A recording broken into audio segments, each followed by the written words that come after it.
merong issue ngayon dun sa barangay nyo at iba pang mga EMO barangays, yung transition to Taguig.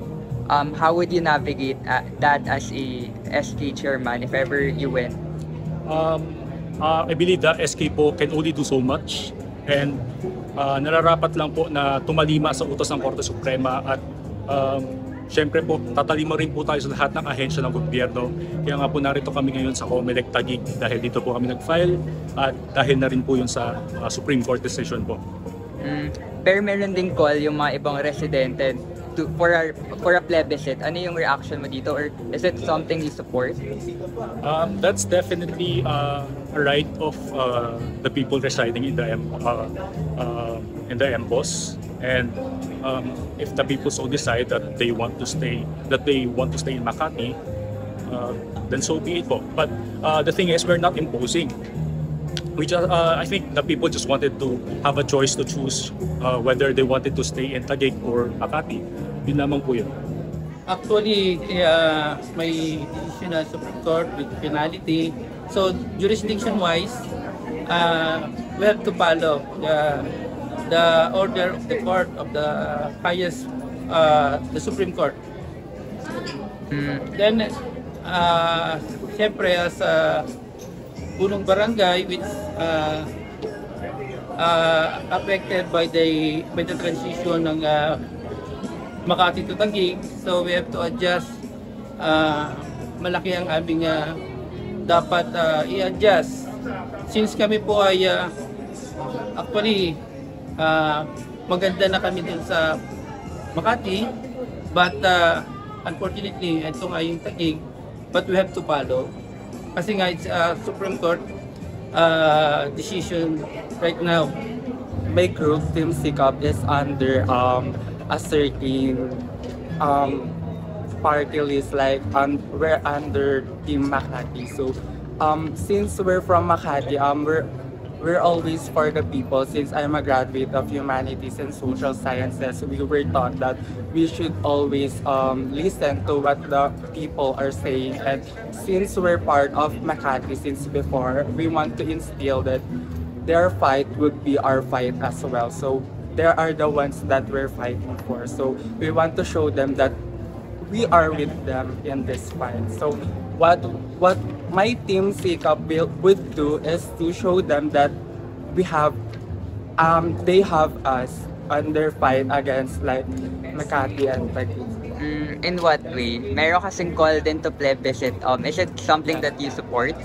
Yeah, I support plebiscito since parang it would be hard if parang there is still a transition and what's happening is so fast talaga. So what we want is we want to instill to the people that they have someone na nagsusupport to sa kanila. Ako po bilang kawani ng aming barangay, tali po ang aming mga kamay.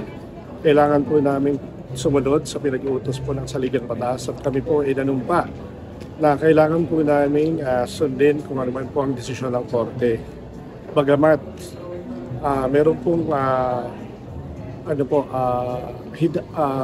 aming mamamayan po, mga residente po ng EMBO po hindi po ganun katanggap na kami po naging parte ng Taguig sapagkat alam naman po natin na marami pong benepisyo ang tinatanggap ng Makati Sense po sa City Government of Makati sa pamumuno po ng ating butihing Mayor Abby Binay.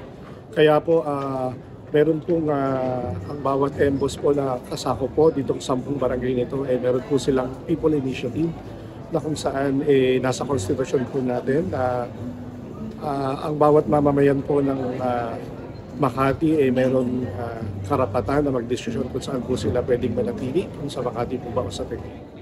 Ako po isa sa mga sumusuporta po dun sa People Initiative sapagkat naniniwala po ako na at ramdam ko po yung mga benepisyo na binibigay sa amin ni Mayor Abby Binay dito po sa lungsod ng Makati.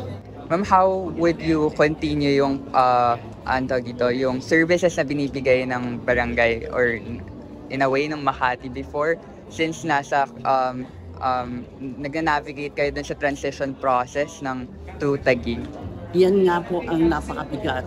Yan yung iniisip namin.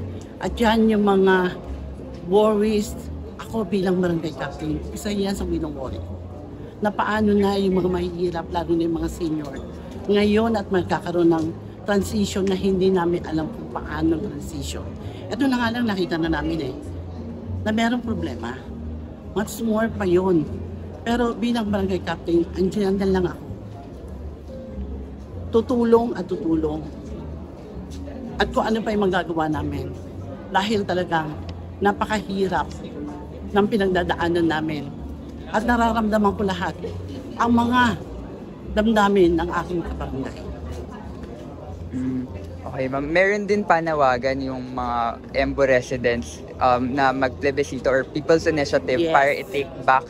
Para naman marinig ang boses namin ng mga mamamayan ng Makati o ng mga EMBOs para marinig naman ang aming kagustuhan o hinaing.